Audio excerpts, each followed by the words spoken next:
Salut, c'est Trado, je suis content de vous retrouver pour la mise à jour de l'analyse technique de long terme et de moyen terme pour les CFD France 40, Allemagne 30 et US 30, l'équivalent CFD du CAC, du DAX et du Dow Jones. Je vous rappelle que tout ce qui suit est donné à titre purement informatif et pédagogique. Il n'y a pas de conseil ni d'incitation à acheter ou à vendre quoi que ce soit. Vous devez vous rapprocher d'un professionnel pour savoir si l'utilisation des CFD à risque limité correspond à votre profil d'investisseur. Je vous propose donc de commencer avec le graphe du France 40, l'équivalent CFD du CAC 40. Et voilà où nous en sommes sur les données mensuelles, puisqu'encore une fois, nous vivons une période exceptionnelle, comme on ne rencontre qu'une fois tous les 10 ans, un crash.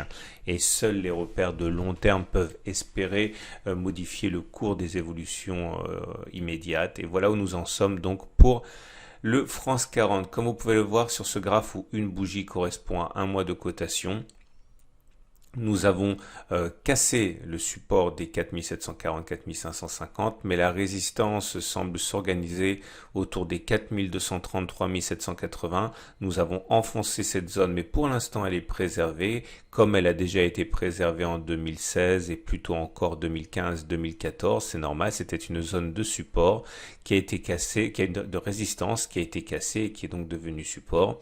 Pour l'instant, il n'y a pas matière à penser que l'on ira plus bas. Il faut néanmoins que l'on clôture le mois de mars à l'intérieur ou voire mieux au-dessus des 4233-780. Les moyennes mobiles montrent une dégradation subite de la tendance de long terme, puisque nous sommes en dessous de la moyenne mobile à 50 périodes qui descend et en dessous de la moyenne mobile à 20 périodes qui descend. Tant que nous ne serons pas revenu au-dessus de ces deux moyennes mobiles à 20 et 50 mois, il n'y a aucun espoir à nourrir. Quand on regarde les éléments techniques, on voit que pour l'Ishimoku, eh bien, la tendance, elle est tout simplement neutre sur les unités de long terme pour l'instant. On n'a pas eu le temps encore de dégrader cela. Vous voyez, le twist du nuage est en cours. Il aura sans doute lieu. C'est la SSA qui croise la SSB. Tant que le nuage n'est pas descendant, la tendance n'est pas descendante baissière à proprement parler. Regardez, remontons dans le temps. Vous voyez, nous avons eu des périodes où le nuage était descendant, c'est pas le cas actuellement. Pour l'instant, le twist vient juste d'avoir lieu, donc la tendance de long terme est pour l'instant simplement neutralisée. J'aimerais néanmoins vous montrer autre chose, c'est le MACD, puisque le MACD a donné, c'est un indicateur tout simple, qui pourtant s'est avéré assez intéressant à suivre lors des précédentes attaques. Alors je vous montre pourquoi, parce que comme vous pouvez le voir, on vient de croiser le signal, le MACD vient de croiser son signal à baisse. Et regardez ce qui s'est passé les précédentes fois où ça s'est produit. Donc ici, il y a eu un croisement de signal et vous voyez derrière, on n'avait pas connu les plus bas moments où ça s'est produit. Et il a fallu attendre un petit peu de latéralisation et on est allé beaucoup plus bas.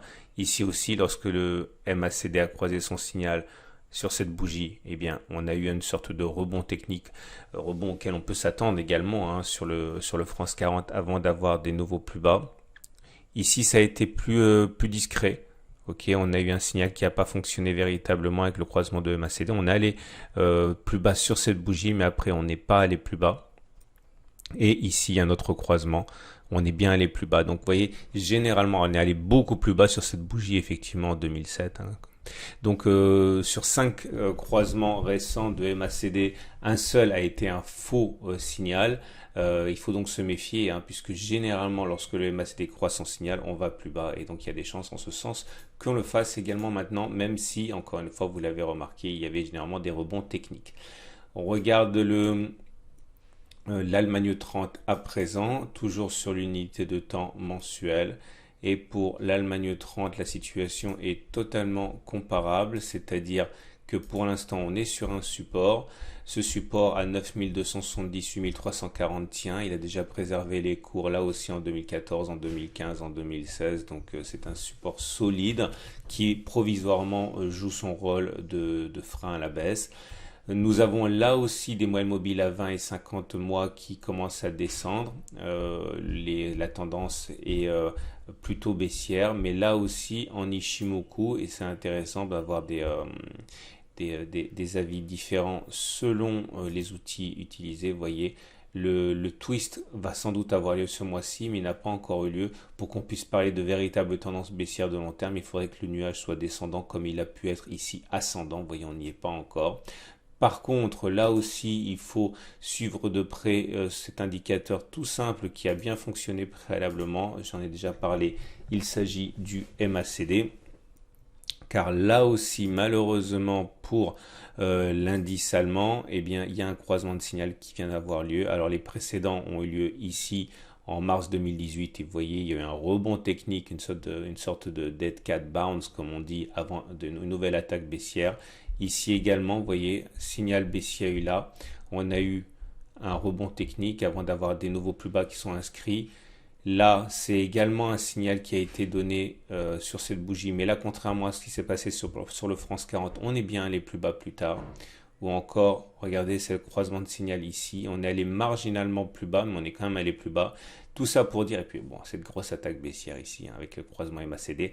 Tout ça pour dire que il faut se méfier, hein, puisque historiquement, lorsque le MACD a croisé son signal, eh bien, on est allé plus bas, même si encore une fois, l'histoire ne se répète jamais, et même si effectivement la baisse a déjà été conséquente avant le croisement de signal.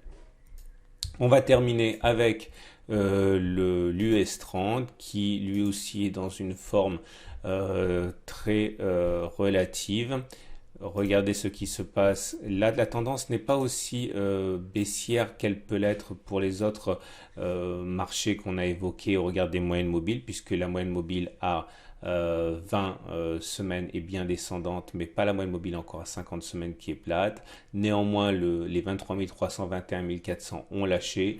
Il y a des suspicions pour que le support des 18 340, 18 000 soit touché à un moment ou à un autre, éventuellement tout de suite ou après un rebond technique. Mais là, également, vous avez les autres indicateurs qui sont intéressants à suivre, notamment l'Ishimoku qui est toujours haussier pour l'instant. Le twist n'a pas eu lieu en tendance de long terme pour l'US 30. Et puis surtout, regardez le MACD, là aussi, qui peut être intéressant, avec un tour d'avance, un coup d'avance pour l'US 30, puisque comme vous pouvez le constater, le croisement a eu lieu sur la bougie précédente. Et là aussi, vous voyez, la sanction a été immédiate, la bougie suivante. Les précédentes fois que ça s'est produit, c'était sur cette bougie ici. Vous voyez, on a effectivement connu des plus bas, ou encore ici. Ok, où on n'a pas connu de plus bas, ça a été invalidé par des plus hauts, mais après, il y a eu un nouveau croisement, et là, effectivement, ça allait beaucoup plus bas. Donc, méfiez-vous de ce croisement de MACD, hein, qui, généralement, et encore une fois, il n'y a aucune garantie pour que ça se passe comme ça cette fois-ci, eh bien, généralement, produit des effets assez fiables en termes de continuation. Voilà, je vous souhaite une excellente journée. Je vous invite à regarder à la fin de cette vidéo d'autres analyses techniques produites en ces temps assez délicats. À la semaine prochaine pour la mise à jour.